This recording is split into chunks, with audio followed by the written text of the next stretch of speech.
হর Mahadev. Hello everyone, good morning. চলে এলাম আবারও একটা ঝলমলে ভিডিও নিয়ে তোমাদের মাঝে। কেমন আছো তোমরা সবাই? আশা করছি সকলে খুব ভালো আছো, সাথে সুস্থ আছো। আর আমিও ভগবানের কৃপাতে বেশ ভালো আছি।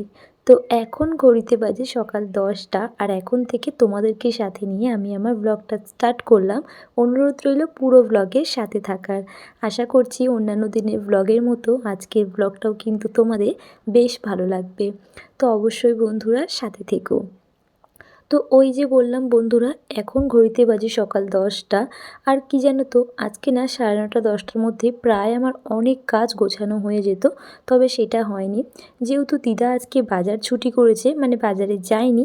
আর দিদা যখনই বাজার ছুটি করে তখনই কিন্তু আমার কাছে একবার হলেও আসে। এসে অনেকক্ষণ দিদা আমি দুজন মিলে গল্প করি, বসি, অনেক সময় দিদাকে মাথায় তেল মাখিয়ে দিই, এরকম করি জানো তো। তো যখনই দিদা বাজার ছুটি করে তখনই কিন্তু আমার কাছে একবার হলেও আসে। তো সকালবেলা দিদা এসেছিল, তারপরে মামি, ভাই, বোন সবাই এসেছিল জানো তো। ওরাও খুব একটা আসতে পারে না, কারণ সবাই না নিজের নিজের জীবনে ব্যস্ত থাকে। আর ওরাও জানে আমিও খুব ব্যস্ত থাকি, ভিডিও করি এটা ওটা। তো সেই জন্য ওরাও না খুব একটা আসে না, যতক্ষণ না ওরা ফ্রি টাইম পায় আর কি। তো সবাই এসেছিল, ভাবলাম যে না থাক, কাজটা বন্ধ রাখি, যেহেতু সব সময় আমি সংসারকেই সময় দিই। তো ভাবলাম যে এটা রেখে দিয়ে সবার সঙ্গে বসে কিছুক্ষণ একটু গল্প করি জানো তো। তো ওই যে সবার সঙ্গে বসে ভাই, বোন, মামি, দিদা গল্প করছিলাম।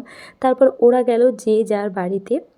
আর তারপরে কিন্তু আবার দেখো সংসারের কাজে ব্যস্ত হয়ে গেলাম। আর এমনিতেও আমি নিজেকে খুব ব্যস্ত রাখি। কেন বলো তো বন্ধুরা?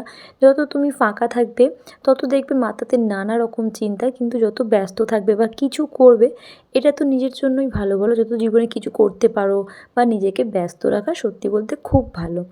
যাই হোক, তো ওরা চলে গেল। তারপর এই যে দেখো এক গাড়ি বাসন থালা নিয়ে বসে পড়লাম। আর জানো তো, এই ধরো তোমার কড়া, প্রেশার কুকার এগুলো যখন পড়ে সেগুলো না আমি ওখানে আর কি মাজি না, সব এখানেই মেজে নিই আর কি। ধরো টুকটাক জিনিস পড়লে ওখানে মাজি, কিন্তু যখন বিশেষ করে আমার কড়াটা মাজতে খুব অসুবিধা হয়, তো সেই জন্য এখানে সমস্ত বাসন থালাগুলোকে নিয়ে বসে পড়লাম। সেগুলোকে কিন্তু আস্তে ধীরে মাজাও হয়ে গেল আমার। আগের দিন রাত্রেবেলা যেহেতু আমি মেজে শুইনি, আর সেই কারণে সকালে আমার এত প্রেশার। আর সকালে যেদিনকে আমার বাসন থালা পড়ে থাকে বা জামা কাপড় কাচা থাকে, সেদিনকে মনে হয় যেন মাথার উপর একটা ভীষণ চাপ রয়েছে জানো তো। মানে এমনি সমস্ত কাজ আমি টুকটুক টুকটুক করে করে নেব, কিন্তু এই বাসন যদি মাজা পড়ে থাকে কিংবা কাপড় কাচা, তখন মনে হয় যেন অনেক কাজ পড়ে রয়েছে, কখন সামলাবো। সেই কারণে চেষ্টা করি আগে আমি বড় কাজগুলোকে গুছিয়ে নেওয়ার। মানে আমার কাছে তো সবথেকে বড় কাজ মনে হয় ওই বাসন মাজা। তো বাসনগুলোকে সব আর কি মেজে নিলাম। মেজে নিয়ে এই যে দেখো এখন এলাম রান্নাঘরে। রান্নাঘরে এসে কিন্তু বেসিনটাকেও আমি পরিষ্কার করে নিচ্ছি। দিনে একবার হলেও কিন্তু আমি বেসিনটাকে একটু পরিষ্কার করে নিই। কারণ কি বলো তো, যেহেতু এটা রান্নাঘর, ঘর বলে নয়, সব জায়গায় কিন্তু পরিষ্কার পরিচ্ছন্ন রাখাটা মানে আর কি ভালো। রান্নাঘরে তো বিশেষ করে, কারণ রান্নাঘরেই তো আমাদের লক্ষ্মীশ্রী আর কি। কেন বলো তো, এখানে না সমস্ত সবজি বাসন রাখা হয় আর কি, যেহেতু এঁঠো জিনিস, সেই কারণে একবার হলেও আমি কিন্তু এটাকে মাজা ধোয়া করে নিই। বিশেষ করে রান্নাবান্নার সমস্ত কাজ যখন সেরে নিই, তারপরেই কিন্তু আমি এটাকে আর কি মেজে নিই, মানে পরিষ্কার করে নিই আর কি। তো যাই হোক, তারপরে এই যে দেখো এদিকে বেসিনটাকে পরিষ্কার করে নিচ্ছি, আর ওদিকে আমার বাসন মাজা কমপ্লিট হয়ে গেছে। আর ঘরের অন্যান্য কাজ টুকটুক করে গুছিয়ে নিয়েছি, তবে এখনও আমার বিছানাটা গোছানো হয়নি। কারণ কি বলতো, বিছানায় যেহেতু পাগলা থাকে অনেকটা দেরিতেই ওঠে, সেই কারণে। যাই হোক, তারপরে ভাবলাম রান্নাঘর থেকে বেরোনোর আগে আর কি, মানে এই যে ধরো কি রান্না করব সেটা ভাবছিলাম সকাল থেকে। টিফিনটাও তো এখনও হয়নি। তারপরে না আমার না একটা খুব ভালো অভ্যাস আছে বলতে পারো, কিছু কিছু খারাপ অভ্যাসের মধ্যে আবার কিছু কিছু ভালো অভ্যাসও আমার আছে, যেগুলো আমার সংসারে কিন্তু ভীষণ কাজে লাগে। এই যেমন এই অভ্যাসটা আমার ভীষণ ভালো লাগে, যেমন ধরো ঘরে আমার তেমন কিছু নেই, টুকটাক কিছু একটা আছে, সেটাকেই কিন্তু আমি আইডিয়া করে রান্না করে নিই জানো তো। অনেক সময় এরকম করে থাকি আমি। তো ভাবলাম বেসিনটাকে পরিষ্কার করে বাইরে, মানে ঘরে যখন কাজ করতে যাব আর কি, ঘরের টুকটাক কাজগুলো, তার আগে রান্নাঘরটা দেখি যে কী আছে, তাহলে সেটাকে বসিয়ে দিয়ে আর কি টুকটাক কাজগুলোকে গুছিয়ে নেব। যেহেতু সকালের টিফিনটাও হয়নি, তাহলে রান্নাটা হয়ে গেলে একেবারে খেয়ে নিতে পারবো, সেই কারণে। তো দেখলাম তেমন কিছুই নেই ফ্রিজে, ফ্রিজে বলো বা রান্নাঘরে বলো, সব কিছু একটু বাড়ন্ত রয়েছে। তো ওদিকে দেখলাম মুসুর ডাল রয়েছে আর কি, আর তারপর ফ্রিজে দেখলাম আগের দিন না তার আগের দিন কুমড়ো শাক আনা হয়েছিল, সেটাকে আমি কেটে রেখে দিয়েছিলাম। আর মুসুর ডাল দিয়ে আর কুমড়ো শাক না বেশ ভালো লাগে জানো তো বন্ধুরা, একটু মাখা মাখা করলে। তো যাই হোক, সেটাকেই আইডিয়া করলাম। আর ওদিকে দেখো ডালটা ধুয়ে কিন্তু আমি বসিয়ে দিলাম, মানে রান্নাঘর থেকে বেরোনোর আগে টুকটাক কাজগুলোকে গুছিয়ে নিয়েছি রান্নাঘরে। তারপরে ওই যে তোমার কুমড়ো শাকটাও রেখে দিলাম, ওদিকে ডালটা সিদ্ধ হচ্ছে, তবে কিন্তু আমি ভাতটা বসাইনি, ভাতটা পরে বসাবো। তো এদিকে দেখো মানে জামা কাপড় যেগুলো মেলা ছিল আর কি, সেগুলোকেও তুলে নিচ্ছি। আর এখনই যে পরিমাণ রোদ থাকে, যেহেতু শুকিয়ে গেছে, বেশিক্ষণ মানে ভাড়াতে রেখেও কোনো লাভ হবে না, রং জ্বলে যাওয়ার একটা ব্যাপার থাকে না। আর সত্যি কথা বলতে এখনও তো মার্চ মাস পড়েনি, তাও আমাদের এখানে এত পরিমাণ গরম, কি বলবো তোমাদের। যাই হোক, তো জামা কাপড়গুলোকে তুলে এনে এই যে দেখো এখন ভাঁজ করে কিন্তু জায়গা মতো রেখে দিচ্ছি। আসলে বিকেলের ভরসা কেন করি না বলো তো বন্ধুরা, বিকেলে আমার প্রায় অনেক কাজ থাকে জানো তো, শুধুমাত্র দুপুর তিনটে তিনটে সাড়ে তিনটের দিকে আমি একটু ফ্রি হই, বিকেলেও আমার টুকটুক করে অনেক কাজ থাকে। তাই ভাবলাম যে না, হাতের কাজগুলোকে গুছিয়ে রাখি, তাহলে আমারও সুবিধা হবে। বিকেলে তো এমনি সন্ধে আরতি করার জন্য আমার ঘরটাকে একদম পরিপাটি করতে হয়, সাথে বোনকেও পড়াতে হয় আর কি, সেই কারণে না খুব ব্যস্ত থাকি।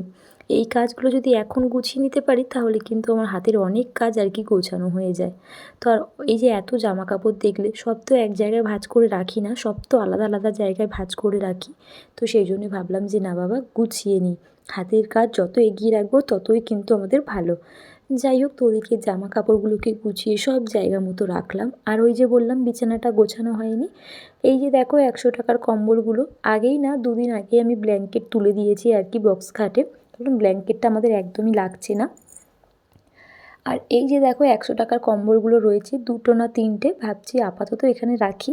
আর এগুলোকে এখনও কাচা ধোয়া হয়নি, ওই পুকুর ঘাটে নিয়ে যাব, একেবারে ভালো করে কাচা ধোয়া করে কমফর্ট দিয়ে ধুয়ে শুকিয়ে তারপরে ভাঁজ করে আবারও বক্স খাটে দেবো। তো ভাবলাম যে আরও 2-4 দিন মতো যাক, কারণ ভোরবেলার টাইমটা একটু মানে সামান্য ঠান্ডা লাগে, বিশেষ করে তো আমার তো লাগেই। তো আমার একটা চাদর দরকার লাগে, মানে চাদর মানে কম্বল আর কি, সেই জন্য ওটাকে আপাতত ভাঁজ করে বক্সের ওখানে রাখলাম। আর এই যে দেখো বিছানাটাকেও কিন্তু আমি পরিপাটি করে গুছিয়ে নিয়েছি। তো বলতে পারো আমার হাতের কাজ অনেকটাই এগিয়ে নিয়েছি। এদিকে দেখো আমার যে গাছপালাগুলো ঘরে থাকে আর কি, সেগুলোকে কিন্তু এখন আমি একটু জল দিয়ে নিচ্ছি। এগুলো হচ্ছে আমার খুব শখের জিনিস জানো তো। তো যাই হোক, এই যে সমস্ত গাছপালাগুলোকে জল দিচ্ছি, আর ওদিকে কিন্তু আমার রান্নাঘরের ডালটা এখনও ফুটছে, মানে প্রায় হয়ে এসেছে, এর ফাঁকে গিয়ে আমি দেখে এসেছি। তারপর কুমড়ো শাকগুলোকে ধুয়ে ডালের মধ্যে দিয়ে দিয়েছি, এরপর কুমড়ো শাক ডাল দুটোই সিদ্ধ হবে। আর তারপরে পেঁয়াজ, শুকনো লঙ্কা সাথে রসুন দিয়ে ভালো করে আর কি নাড়াচাড়া করে ডালটাকে নাড়িয়ে দেবো, মানে দিয়ে দেবো। আর একদম গা মাখা করে লাবাবো। আর তারপরে ওই যে রয়েছে আমার পাঁপড় রয়েছে, পাঁপড়টাকেও ভেজে নেবো। ব্যাস, দুপুরের রান্না এটাই। তো এই যে দেখো সমস্ত গাছগুলোকে আমি একটু আর কি যত্নার্থী করে নিলাম যতটুকুনি পারলাম। জল ছাড়া তেমন কী দিই, ওই জল আর একটুখানি করে রোদে দিই, একটু রোদটা পাওয়ার জন্য, সেই কারণে। তারপরে কিন্তু রান্নাঘরে এলাম, আর রান্নাঘরে এসে ডালটা সিদ্ধ হয়ে গেছে, তারপর ওই যে পেঁয়াজ, শুকনো লঙ্কা, রসুন যেমনটা বললাম সব কিন্তু ভালো করে তেলে দিয়ে নাড়াচাড়া করে এই যে দেখো এখন সিদ্ধ করা ডাল আর ওই কুমড়ো শাকটা সবটাই কিন্তু একেবারে দিচ্ছি। এটাকে কিছুক্ষণ ফুটিয়ে নেবো আর কি, মানে একটু ঝোলটা মরবে, কারণ অনেকটা ঝোল রয়েছে, মানে জল রয়েছে আর কি, একটু গামাখা হলে বেশি ভালো লাগে খেতে আর কি। তারপরেই কিন্তু এটাকে আমি নামিয়ে নেব। যাই হোক, এদিকে ডাল প্রায় আমার বলতে পারো হয়ে এসেছে, তো সেটাকে আমি এখন নামিয়ে নেব। তারপরে ওভেনটাকে পরিষ্কার করে আর কি ভাতটা বসিয়ে দেবো। তারপর ভাতটা হতে থাকবে, আমি এর ফাঁকে স্নান টান কিছু কিছু কাজ আছে, সেগুলোকে আমি গুছিয়ে নেব। কী বলো তো, তরকারি করতে গেলে তো রান্নাঘরে দাঁড়িয়ে থাকতে হয়, তবে ভাত করতে গেলে কিন্তু দাঁড়িয়ে থাকতে হয় না, ভাতটা বসিয়ে দিয়ে কিন্তু তুমি অনেক কাজ গুছিয়ে নিতে পারবে। তো সেই জন্য ভাতটা বসিয়ে আমি স্নান কমপ্লিট করে এই যে দেখো ওদিকে ভাত এখনও হচ্ছে, আর আমি কিন্তু তার ফাঁকে এই যে পুজোটাও আমি কমপ্লিট করে নিচ্ছি। তো বলতে পারো হাতের টুকিটাকি কাজ একটু শেষ করলাম আর কি। তো বিকেলে ওই যে বললাম আরও কাজ পড়বে। যাই হোক, এদিকে আমার এখন পুজো কমপ্লিট হচ্ছে, আর এরপর ভাতের ফ্যানটা ঝরিয়ে দিয়ে আর রান্নাঘরটাকে না আরও একবার ঝাঁট দিয়ে নেবো জানো তো, তারপরে রান্নাঘরের সমস্ত কাজ আমার শেষ হয়ে যাবে। যাই হোক, তো পুজো কমপ্লিট করে যাব রান্নাঘরে, টুকটাক কাজ রয়েছে, যেহেতু সকালের কোনো টিফিন করিনি, ওই একেবারে ভাত, ডাল, পাঁপড় ভাজা, ব্যাস এইটুকু নিয়েই বসে যাব। প্রায় বেলাটাও না অনেক হয়েছে জানো তো কাজ করতে করতে, এত দেরি হতো না, ওই যে বললাম সবাই এলো, সবার সঙ্গে সময় কাটাতে গিয়ে অনেকটা দেরি হয়ে গেল জানো তো। টিফিনটাও করতে পারলাম না, তাই ভাবলাম যে ভাত তরকারিটা বসিয়ে দিই, তাহলে একেবারে স্নান শেষে পুজো কমপ্লিট করে ভাতটাই খেতে পারবো। যাই হোক, এদিকে পুজো কমপ্লিট হলো। তো চলো বন্ধুরা, তোমাদের পুরো ব্লগটা মিলিয়ে কেমন লাগলো জানিও। টাটা, দেখা হচ্ছে নেক্সট ব্লগে।